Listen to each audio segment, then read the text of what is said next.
कि वो चांसलर रहे, आंध्र विश्वविद्यालय हो, बनारस हो, दिल्ली हो, और वो पहले भारत के ऐसे शिक्षक थे जो हिंदुस्तान में पढ़ाई करके विदेश में पढ़ाने के लिए ऑक्सफोर्ड यूनिवर्सिटी गए। 1962 में जो उन्हें भारत का राष्ट्रपति बनाया गया, तो उनका जब 5 सितंबर आया बर्थडे का दिवस, उसी सन से भारत में शिक्षक दिवस प्रतिवर्ष रेगुलर बनाया जा रहा है। और आज हम लोग उनके बर्थडे को शिक्षक दिवस के रूप में मना रहे हैं।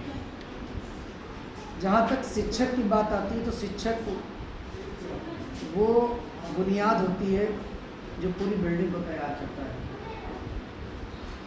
सर ने बताया कि हम लोग कच्ची मिट्टी को एक पक्की ईंट बना करके और उससे बहुत बड़ी बिल्डिंग तैयार करते हैं। शिक्षक जो होता है वह व्यक्ति के जीवन को बदलने का, उसके अंदर बड़ा लंबा हुनर होता है। और जहाँ तक शिक्षक की बात है, सर ने बताया कि शिक्षक कोई स्कूल का ही शिक्षक या यूनिवर्सिटी का टीचर ही शिक्षक नहीं होता है। ज़िंदगी में हमें जहाँ से भी ज्ञान मिल जाए और जो हमें ज्ञान दे दे वो हमारा शिक्षक है। अगर जीवन की शुरुआत बच्चे की माता से होती है, पिता से होती है, तो हमारे सबसे पहले शिक्षक वही हैं, क्योंकि ज़िंदगी का ज्ञान सबसे पहले हमें हमारे माता पिता देते हैं। और उसके बाद बच्चा स्कूल जाता है, स्कूल में पढ़ाई करता है, और वहाँ पे अनेकों टीचर उसको अनेकों तरह का ज्ञान देते हैं। वो सब उसके लिए बंधनी है।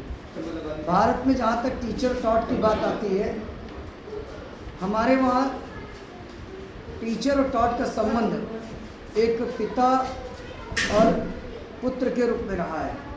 ये कहा जाता था टीचर जो होता है बच्चे का मानस पिता होता है, यानी मन का पिता होता है। शरीर का पिता तो हमारा पिता है, लेकिन मन का पिता हमारा टीचर होता है। और इसीलिए कहा जाता है कि अगर बच्चा बनता है, बिगड़ता है, तो माता पिता के साथ इसके टीचर का भी उसमें अहम योगदान होता है। हमारे वहाँ वैदिक काल में टीचर और टॉट का बहुत प्रिय संबंध था। आप जानते थे कि पहले बच्चे जो होते थे वो घर में पढ़ाई नहीं करते थे, ना घर से पढ़ाई करते थे। गुरुकुल हुआ करता था, बच्चे वहाँ चले जाते थे और अपनी ज़िंदगी का 1/4 हिस्सा गुरुकुल में टीचर के साथ बिताते थे। वहीं पे बच्चा रहता था, उसकी पढ़ाई होती थी, उसका खाना पीना होता था, सब कुछ होता था।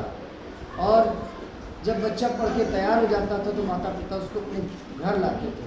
तो पूरी जो पढ़ाई हमारी होती थी वो गुरुकुल में होती थी, और गुरु ही बच्चे का उस समय माता और पिता सब कुछ बन जाता था। वो उसकी पढ़ाई का पूरा ध्यान रखता था। एस राधा कृष्णन की जहाँ तक बात आती है, वो बहुत बड़े भारत के शिक्षाविद थे, फिलॉसफी के ज्ञाता थे, पॉलिटिक्स में उनकी बहुत अच्छी रुचि थी।